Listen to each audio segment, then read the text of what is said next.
ಸರ್ಕಾರಿ ಶಾಲೆಯಲ್ಲಿ ನೆಚ್ಚಿನ ಶಿಕ್ಷಕಿಗೆ ಆತ್ಮೀಯ ಬೀಳ್ಕೊಡುಗೆ. ನಾನು ಇಲ್ಲಿ ಬಂದ್ರು ಕೂಡ ನನಗೆ ಯಾವುದೇ ರೀತಿ ಮಕ್ಕಳಲ್ಲಿ ನನಗೆ ಭೇದ ಭಾವ ಇರಲಿಲ್ಲ. ಎಲ್ಲ ನಮ್ಮ ಮಕ್ಕಳು ಅಂತಾನೆ ನಾನು ಎಲ್ಲರಿಗೂ ಕೂಡ ನನ್ನ ಒಂದು ಆತ್ಮತೃಪ್ತಿಯಿಂದ ನಿಷ್ಠೆಯಿಂದ ಕೆಲಸ ಮಾಡಿದ್ದೀನಿ.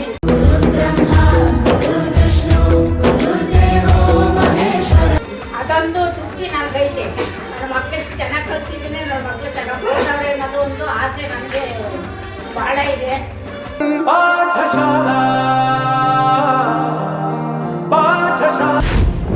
ಭಾವುಕ ಕ್ಷಣಗಳಿಗೆ ಸಾಕ್ಷಿಯಾದ ಸರ್ಕಾರಿ ಉರ್ದು ಶಾಲೆ. ಪ್ರತಿಯೊಂದು ಮಾತು ಕಲಿತ ಜಾಗ, ಪ್ರತಿ ಹೆಜ್ಜೆಗೂ ಶಿಕ್ಷಕನಾದ್ರೂ ವಿದ್ಯೆಗೆ ತಾನು ಮೂಲದಾತನು. ಶಿಕ್ಷಕನಿಲ್ಲದ ವಿದ್ಯೆಯು ಸಫಲವಾಗದು ಎಂಬ ಮಾತಿನಂತೆ ಅಕ್ಷರ ಕಲಿಸುವ ಶಿಕ್ಷಕನನ್ನ ಜೀವಮಾನದಲ್ಲಿ ಯಾರೂ ಮರೆಯುವುದಿಲ್ಲ. ಸಮಾಜದಲ್ಲಿ ಒಬ್ಬ ವ್ಯಕ್ತಿ ಉತ್ತಮ ಪ್ರಜೆಯಾಗಿ ನಿಲ್ಲಲು ಶಿಕ್ಷಕರ ಪಾತ್ರ ದೊಡ್ಡದಾಗಿರುತ್ತೆ. ಮಕ್ಕಳ ಭವಿಷ್ಯವನ್ನ ರೂಪಿಸಿ ಒಳ್ಳೆ ಕೆಲಸಕ್ಕೆ ಸೇರಲು ದಾರಿದೀಪವಾಗಿರುತ್ತೆ. ಶಿಕ್ಷಕರು ಹೊಡಿಲಿ ಬೈಲಿ ಅವರು ನಮ್ಮ ನೆಚ್ಚಿನ ಶಿಕ್ಷಕರೇ ಎಂದು ಎದೆ ತಟ್ಟಿಕೊಂಡು ಹೇಳ್ತಾರೆ. ಅಂತಹ ನೆಚ್ಚಿನ ಶಿಕ್ಷಕರನ್ನ ಬೀಳ್ಕೊಡ್ಬೇಕು ಅಂದ್ರೆ ಎಂತಹವರಿಗೂ ಕೂಡ ಕೊಂಚ ದುಃಖ ಆಗತ್ತೆ. ಅಂತಹ ಭಾವುಕ ಕ್ಷಣಗಳಿಗೆ ತುಮಕೂರು ನಗರದ ಸರ್ಕಾರಿ ಉರ್ದು ಶಾಲೆಯು ಸಾಕ್ಷಿಯಾಯಿತು.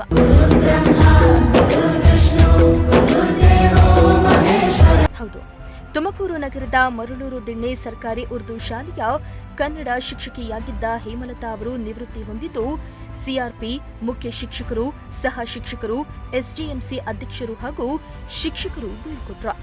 ಸರ್ಕಾರಿ ಉರ್ದು ಶಾಲೆಯಲ್ಲಿ ಸುಮಾರು 18 ವರ್ಷಗಳ ಕಾಲ ಕನ್ನಡ ಶಿಕ್ಷಕಿಯಾಗಿ ಹೇಮಲತಾ ಅವರು ಕಾರ್ಯನಿರ್ವಹಿಸಿದ್ದು, ಮಕ್ಕಳಿಗೆ ಕನ್ನಡ ಭಾಷೆ ಕಲಿಸುವಲ್ಲಿ ಮಹತ್ವದ ಪಾತ್ರವನ್ನ ವಹಿಸಿದ್ದಾರೆ.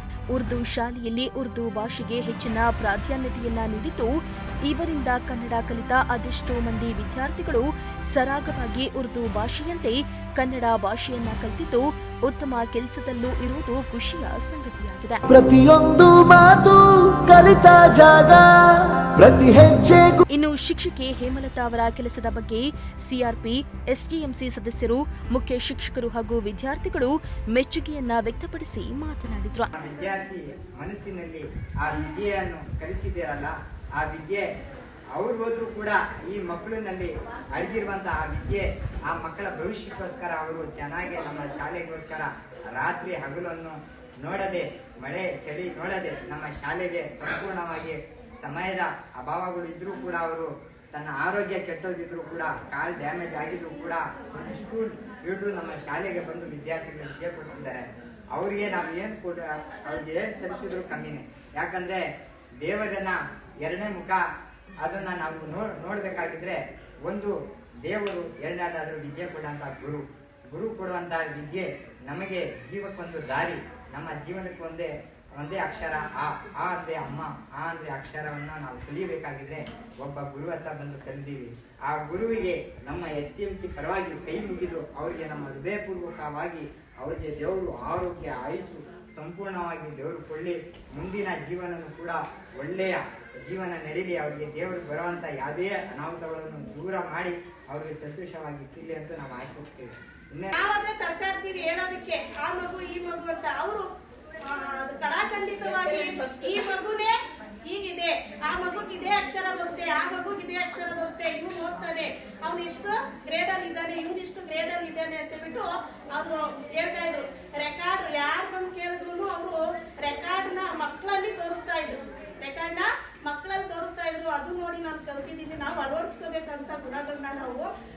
ಮತ್ತೆ ಇನ್ನೂ ಕೆಲವು ಇದಾವೆ, ಇಲ್ಲಿ ಸಮಯದ ಅಭಾವ ಇರೋದ್ರಿಂದ ನಾನು ಅವ್ರಿಗೆ ದೇವರು ಒಳ್ಳೆ ಆರೋಗ್ಯ, ಆಯಸ್ಸು, ನೆಮ್ಮದಿ ಮತ್ತೆ ಅವರ ಒಂದು ಗುಣಗಳು ನಾವು ಅಳವಡಿಸ್ಕೊಳ್ಳೋಣ ಅಂತ ಹೇಳ್ಬಿಟ್ಟು ಹೇಳ್ತಾ ನನ್ನ ಮಾತನ್ನ ಮುಗಿಸ್ತಾ ಇದ್ದೀನಿ. फर्स्ट टाइम मैं देखती सो मैडम को हमारी एक क्रियादालन की ट्रेनिंग, उसमें मैडम थे तब मिले, सो आज तक वही दोस्ती से वही इससे मिलजुल को थे हमारे सबके साथ. एक दिन एक मुंह फेरे नहीं, किसी भी क्या भी एक जोर की बात नहीं करे, सबके साथ मिलने जुलने को उन्होंने हमारे साथ काम करे.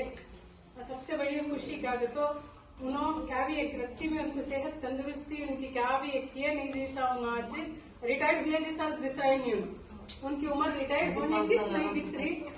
माशाअल्लाह ऐसे संदे अल्लाह उनको इसी तरह सेहत तंदुरुस्ती देंगे। ಸುಮಾರು 27 ವರ್ಷದ 8 ತಿಂಗಳುಗಳ ಕಾಲ ಸರ್ಕಾರಿ ಶಾಲೆಯಲ್ಲಿ ಕನ್ನಡ ಶಿಕ್ಷಕಿಯಾಗಿ ಕೆಲಸ ಮಾಡಿ ಸಾಕಷ್ಟು ಮಂದಿ ವಿದ್ಯಾರ್ಥಿಗಳ ಭವಿಷ್ಯವನ್ನ ರೂಪಿಸುವಲ್ಲಿ ಶ್ರೀಮತಿ ಹೇಮಲತಾ ಅವರ ಪಾತ್ರ ದೊಡ್ಡದಾಗಿದೆ. ಇದೀಗ ಕೆಲಸದಿಂದ ನಿವೃತ್ತಿ ಹೊಂದಿದ್ದು ತಮ್ಮ ವಿದ್ಯಾರ್ಥಿಗಳ ಭವಿಷ್ಯ ಉತ್ತಮವಾಗಿರಲಿ ಎಂದು ಆಶಿಸಿದ್ರು. ನಾನು ಇಲ್ಲಿ ಬಂದ್ರು ಕೂಡ ನನಗೆ ಯಾವುದೇ ರೀತಿ ಮಕ್ಕಳಲ್ಲಿ ನನಗೆ ಭೇದ ಭಾವ ಇರಲಿಲ್ಲ. ಎಲ್ಲ ನಮ್ಮ ಮಕ್ಕಳು ಅಂತಾನೆ ನಾನು ಎಲ್ಲರಿಗೂ ಕೂಡ ನನ್ನ ಒಂದು ಆತ್ಮತೃಪ್ತಿಯಿಂದ ನಿಷ್ಠೆಯಿಂದ ಕೆಲಸ ಮಾಡಿದ್ದೀನಿ. ಅದೊಂದು ತೃಪ್ತಿ ನನಗೈತೆ. ನನ್ನ ಮಕ್ಕಳಿಗೆ ಚೆನ್ನಾಗಿ ಕಲಿಸಿದ್ದೀನಿ, ನನ್ನ ಮಕ್ಕಳು ಚೆನ್ನಾಗಿ ಓದವ್ರೆ ಅನ್ನೋದು ಒಂದು ಆಸೆ ನನಗೆ ಬಹಳ ಇದೆ. ಆದ್ರೂ ಕೂಡ ಎಷ್ಟೇ ಇರಾದ್ರೂ ನಾವು ವಯಸ್ಸಾದ್ಮೇಲೆ ನಿವೃತ್ತಿಯನ್ನ ಪಡಿಲೇಬೇಕು. ಆ ಒಂದು ದಿವಸ ಇವತ್ತು ಬಂದೈತೆ, ಅದನ್ನ ಸ್ವೀಕರಿಸೋದಕ್ಕೆ ಸಿದ್ಧವಾಗಿ ಇವತ್ತು ನಿಮ್ಮೆಲ್ಲರ ಒಂದು ಪ್ರೀತಿ ಮತ್ತೆ ನಿಮ್ಮೆಲ್ಲರ ಒಂದು ಸಹಕಾರವನ್ನ ತಗೊಂಡು ಹೋಗ್ತಾ ಇದ್ದೀನಿ. ಅಷ್ಟು ಮಾತಾಡೋದಕ್ಕೆ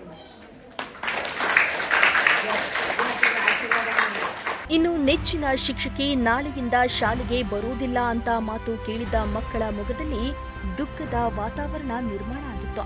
ಸಹ ಶಿಕ್ಷಕರು ಕೂಡ ಬೇಸರವನ್ನ ವ್ಯಕ್ತಪಡಿಸಿದ್ರು. ಆದರೆ ವಿದಾಯ ಅನಿವಾರ್ಯ ಎಂದು ಅರಿತ ಶಿಕ್ಷಕರು ಶಿಕ್ಷಕಿ ಹೇಮಲತಾ ಅವರ ನಿವೃತ್ತಿ ನಂತರದ ಜೀವನ ಸುಖಮಯವಾಗಿರಲಿ ಎಂದು ಆಶಿಸಿದ್ರು.